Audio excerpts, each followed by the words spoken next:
Hello các bạn, mình là Minh đến từ Courage Ielts đây và ngày hôm nay mình sẽ thực hiện trả lời mẫu về một chủ đề hay nói cách khác là một vấn đề nhức nhối trong xã hội, especially in big cities, which is air pollution. Before we begin, I want to tell you a sad fact, not a fun one, which is Hanoi is one of the top 10 most polluted cities in the world, so I guess we'll have a lot to discuss about in this video. Since I've set the stage and tell you about the current situation that we're in, you may want to listen closely to what I have to say in my speaking samples. Let's get started with speaking part 2. Mình có cue card là describe a place you visited where the air was polluted. You should say where the place is, when you visited there, why the air wasn't good, and explain how you felt about the place. This is what I've managed to note down after a minute, and let's begin. A place I've been to with seriously low air quality was Thailand. The reason why the place was so polluted was because of the sheer volume of private and public transport there. It may sound counterintuitive when I mention public transport as a contributor to air pollution, but if the buses aren't well maintained like the ones I saw in Thailand, then they release a stream of black exhaust that looked really foul.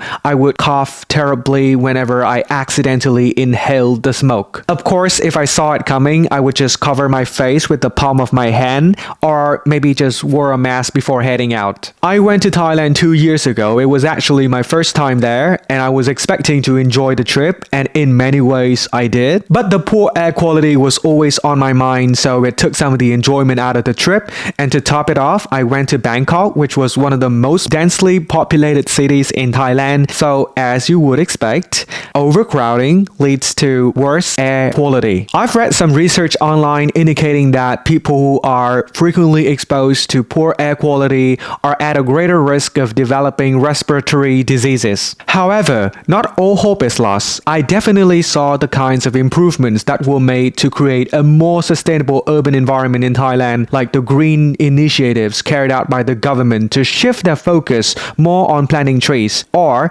city planning that incorporates green space into apartments and skyscrapers. This is a long and arduous process, but nonetheless, they are the crucial first steps towards remedying the persistent problem of air pollution. Nếu speaking samples của mình giúp ích được cho các bạn thì các bạn hãy ấn nút like và subscribe ở phía bên dưới. Chưa tốn của bạn đến 3 giây nhưng thực sự nó giúp ích cho mình rất nhiều. Cảm ơn các bạn đã ủng hộ những video của mình và mình sẽ cố gắng hết sức để tạo ra thật nhiều các speaking sample chất lượng hơn ở trong tương lai. Now, we'll move on to speaking part number 3, where I'll answer 4 questions about air pollution or pollution in general. The first question is,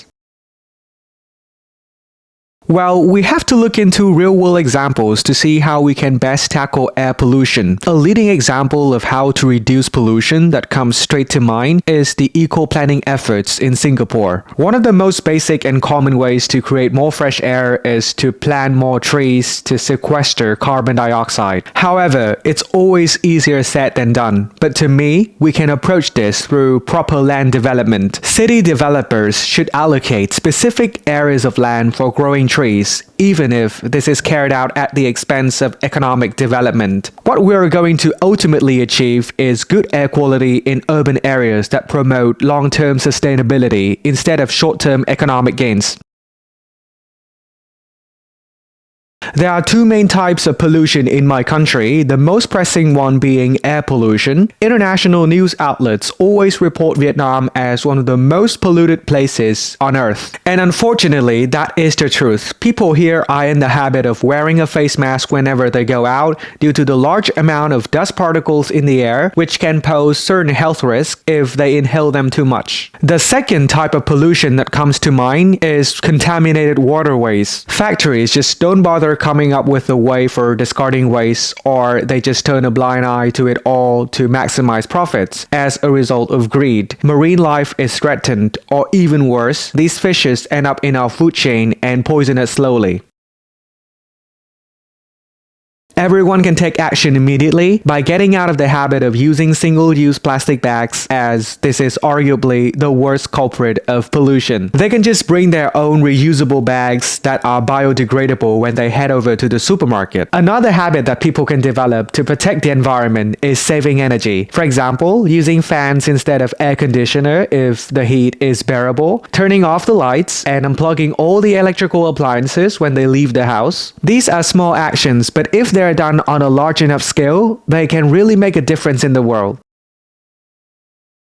Honestly, I believe that the responsibility belongs to both parties in question. On the one hand, individuals should be aware of their own negative impact on the environment and make changes to the way they live, or at least follow the rules set up by the government to reduce pollution. On the other hand, there must be regulations first and foremost before all of that can take place, and that's when the government comes into play. The government should devise environmentally friendly policies like banning fossil fuel-based vehicles, imposing a tax on carbon dioxide, or a heavy fine for littering. Only with the combined efforts of both parties will the environment be protected.